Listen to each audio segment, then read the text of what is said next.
Picture the most mind-bending thing you could find in space. Not a planet, not a star, something in between. A failed star?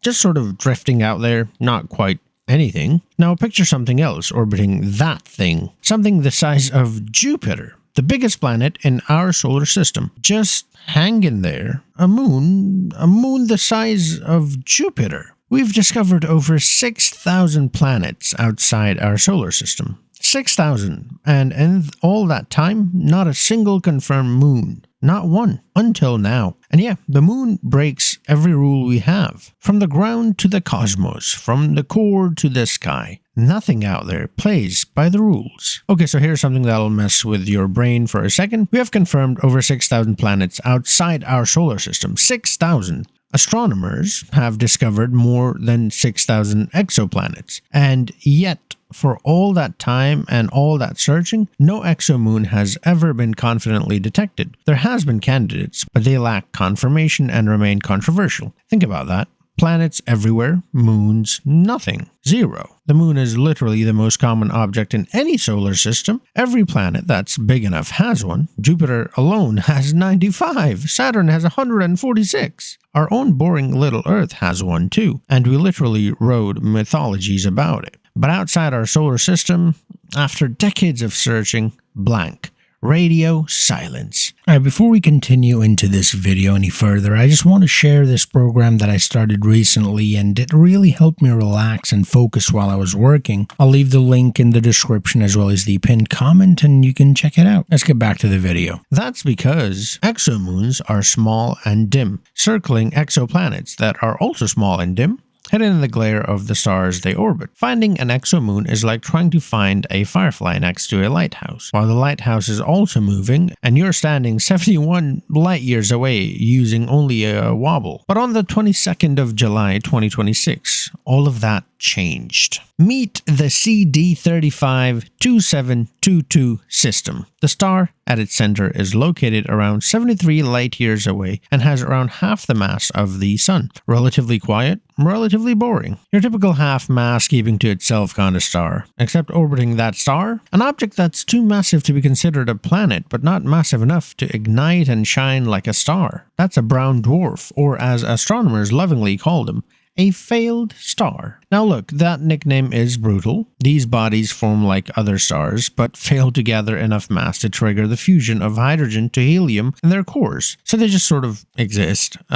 Big, warm, dim, and a little embarrassing. Like someone who showed up to a race in full athletic gear and then just stood there. Sorry buddy, didn't quite make it. This particular brown dwarf is about 30 times more massive than Jupiter. So it's not small by any means, it's just not a star. It's sitting in the no man's land of space taxonomy, the DMZ between planet and star, not really belonging to either side. And this failed star, this cosmic awkward middle child, has something orbiting it. Orbiting the brown dwarf is another entity with a mass equivalent to Jupiter itself. Let me repeat that. The moon, in this story, is as big as Jupiter. Jupiter, the planet so large that all other planets in our solar system could fit inside it with room to spare. The planet with a storm, the Great Red Spot, that has been raging for at least 350 years now. That's the size of the moon we just found. You know, when you think of moon, you think of our moon. Round, quiet, kind of gray, responsible for tides and werewolves. Sure, fine. This thing is not that. This is like if your moon was also a planet. It's given moon had a glow up and didn't tell anyone. It is unhinged, and honestly,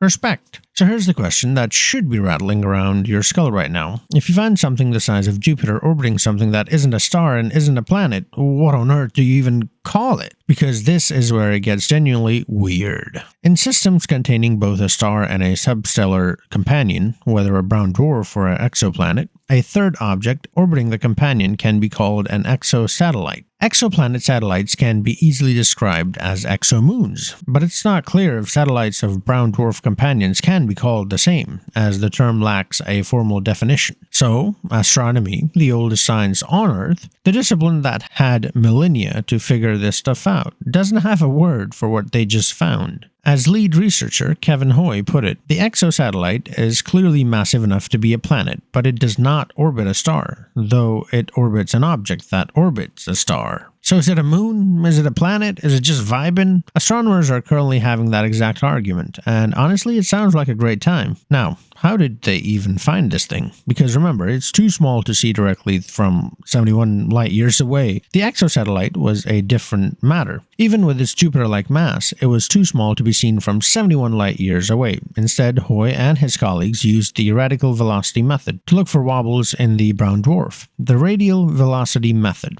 also called the wobble method. And it's exactly what it sounds like. Here's the analogy. Imagine someone spinning a tennis ball on a string. Your eye is naturally drawn to the ball, but if you watch the hand holding the string, you'll notice it's also moving. Just a tiny bit, but back and forth, because the ball's weight pulls on it. That's what planets and moons do to the thing they orbit. They pull, and that pull causes a tiny wobble. A back and forth motion so small it's basically a whisper from 71 light years away. The team applied this radical velocity method to detect small wobbles on the brown dwarf caused by the object orbiting it, finding what they believe to be strong evidence for this moon. And here's the beautiful part. This is the same technique that was used to discover the first exoplanet around a solar-type star. We used the wobble method to open the door on exoplanets back in the 90s, and now we've used it again, pointed not a star but a brown dwarf, and found what might be the first moon outside our solar system. The method that found the first planets now found the first moon. Full circle. No notes. The research team conducted precise observations of the brown dwarf a total of 23 times between October 2023 and February 2026, using the dispersion infrared spectrograph Criaris Plus mounted on VLT in Chile. 23 observations over more than 2 years, all to catch the faintest possible whisper of a wobble from a brown dwarf orbited by something Jupiter-sized 71 light years away. The patience required for that is genuinely superhuman. You think waiting for a text back is hard? Try watching a brown dwarf wobble 23 times across 2 years hoping you're not imagining it. And the signal they found, a 171-day orbital period from a companion with roughly 90% of Jupiter's mass, almost one Jupiter mass, going around a failed star every 171 days. A year on this moon is about 6 of our months. Now, science being science, there is a catch. We must still proceed with caution. The periodic signal is convincing and consistent with the presence of an orbiting object, but further observations will be needed to confirm its nature. So it's not 100% locked in yet. It's a candidate, a very convincing, published in Nature, blowing everyone's minds candidate, but not yet kind of confirmed discovery that gets named and put on a plaque candidate, you know? Science takes its time. It's annoying. It's also how we don't end up in embarrassing situations. Mostly speaking, that is. But here's the thing. Even if the exact confirmation takes a few more years, this opens up a new avenue for discovering more exomoons in the future, including objects with smaller masses, and for finding out whether systems like this are actually rare or whether we simply hadn't been able to detect them until now. The last part is the kicker. We might not be finding something rare. We might be finding something common that we just finally built the instruments to see. Think about how that changes everything. If Jupiter-sized moons are out there orbiting brown dwarfs all over the galaxy, just casually hanging out, then our picture of our solar system work just got a massive new chapter. And the future of this search? Oh, it's about to get very exciting. Their work will be aided by the planned ESO Extremely Large Telescope, which is expected to go into service in early 2029, providing 20 times more light collecting power than the existing VLT. 20 times! That's not a small upgrade. That's like going from a magnifying glass to a laser-guided telescope the size of a building. As Hoy said, that will be an enormous boon to the search for exomoons, as we'll have much better access to known exoplanet systems and be able to discover new ones by applying the same method we used here. So the method works. The technology is catching up, and in a few years we might go from 0 confirmed exomoons to dozens, hundreds, an entire universe full of moons we never knew existed. Which means the discovery we just made isn't just a discovery, it's a crack in a door that's about to fly wide open. And somewhere out there, 71 light years away, a Jupiter-sized something is quietly orbiting a failed star, completely unbothered, not caring one bit what we call it. We live on a rock orbiting a medium star in the outer arm of a pretty average galaxy. We've got one moon, it's nice, it does tides, we appreciate it. But out there, just in our cosmic neighborhood, there's a system so weird that astronomers had to invent new language to describe it. A star, a failed star, and a moon the size of the biggest planet we've ever known. And the truly wild part, this is considered the first confirmed case of a three-tier hierarchical structure. I don't know how to say that word. Anyway, star, brown dwarf, and satellite observed outside our solar system. The first one we've ever seen, which means the universe has been doing this whole time and just hadn't shown us yet, and has just been keeping it low-key. From the core to Earth to the edges of the observable universe, there's always something weird just past the edge of what we can see. That's what core to sky is for. If this one blew your mind a little, hit subscribe because we're just getting started.